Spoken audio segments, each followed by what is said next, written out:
He said, you know, Mom, if I go before you, I want it to be a big celebration. And I didn't hear that he was saying, Mom, I'm going to go before you.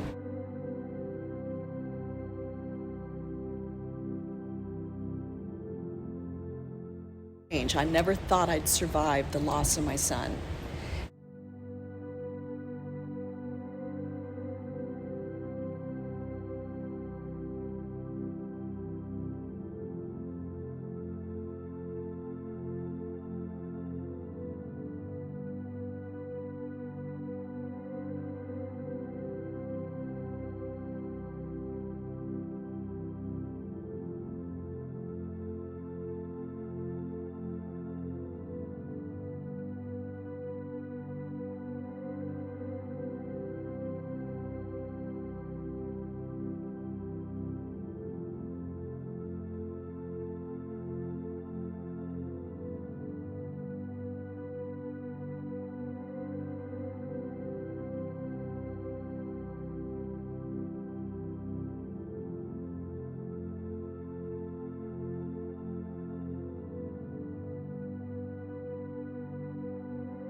The darkness, the sun will come out.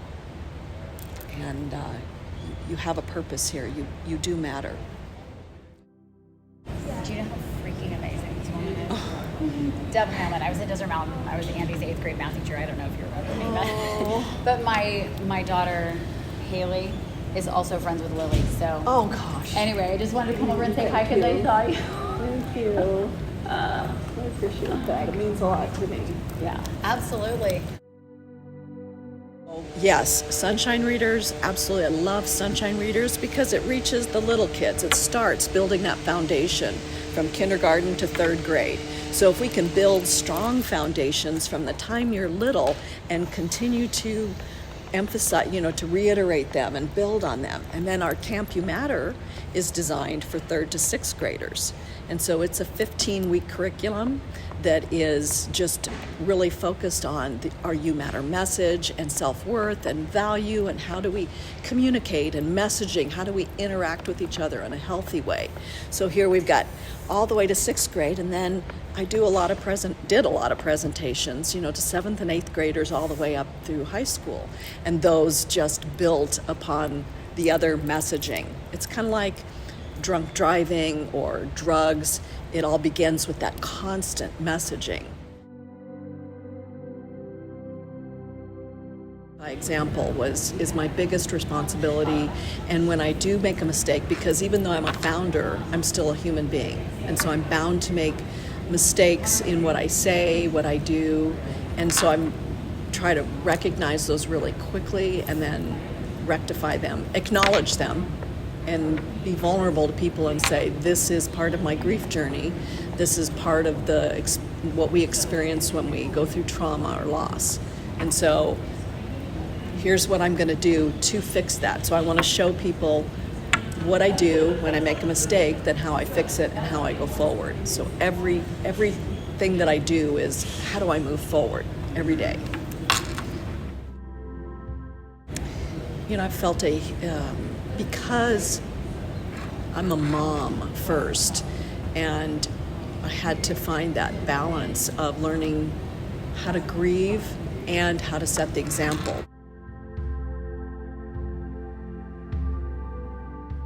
But then I got another one that said, and I get them all the time, every week I get requests for wristbands. I got one that said, my son was on Daytona Beach during spring break. And someone, during spring break, randomly on the beach gave him a You Matter wristband. Didn't know. And that was 4 years ago. It broke. He hasn't taken it off for 4 years. And she says it's been so important to him. Could she please have one more? So that to me tells me the importance and the randomness. How would I know that and who gave him that wristband on Daytona Beach? I don't know, but that came from someone. So the tentacles of our message have just spread out all over. I'll never know the amount of people, but we have distributed. You matter. I want everybody to know that you have, even when you feel at your lowest moments, that you were created for a purpose, for a reason, and that hard times will pass.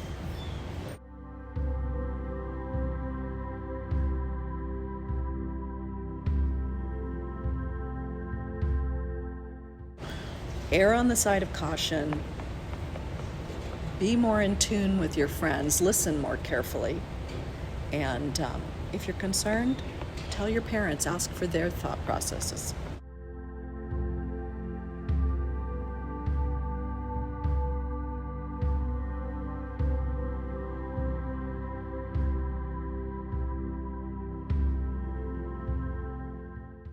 Everybody in their life experiences things that drop them to the concrete, challenges.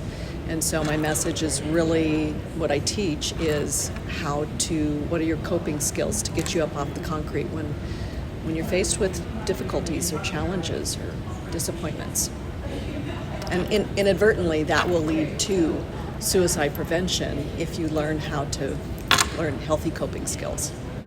Everybody around you in school or your parents are preparing you for success. My message is to prepare you for failure. You will face it. And what are you going to do? Be prepared for that failure. What's in your toolbox of coping skills? How are you going to handle a breakup with a boyfriend, girlfriend, whatever that it looks like? What if you failed school? What if you didn't get the job you wanted? What if you don't make the team? Or what if you fail a class? Or what if your parents get divorced? How will you handle that?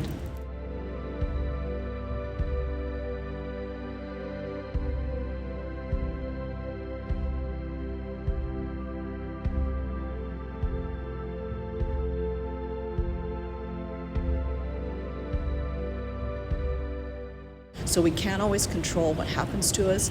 We absolutely can control how we respond. So it's a choice, victim or victor.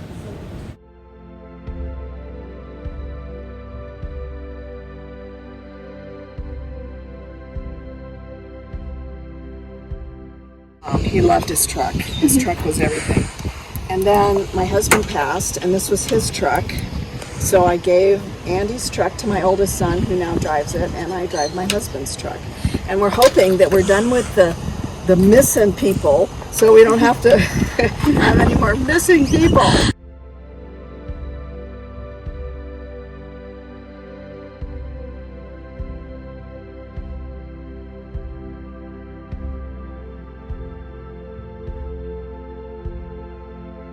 Unfortunately, are much easier to see after the fact.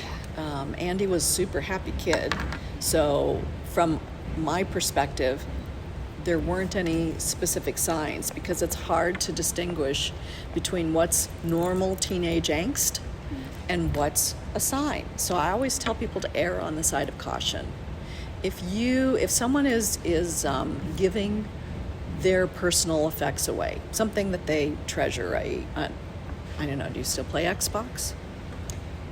Okay, whatever their gaming machine is. So if someone who loves gaming decides that they want to give their gaming equipment away, that's a sign. Someone who is withdrawing from their group, their circle of friends, someone who's isolated. So isolation is while it can definitely contribute to any kinds of harmful thoughts that you may be having. That's why COVID was so impactful, because you were all so isolated. And without those other positive reinforcers to fill in the gaps, it's consuming, it's dark. You're awesome.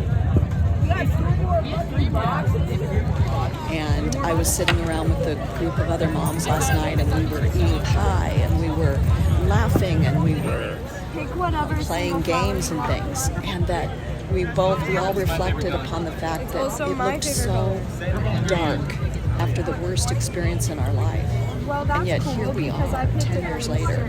We worked really hard to get here. It wasn't a passive journey, it was an active journey.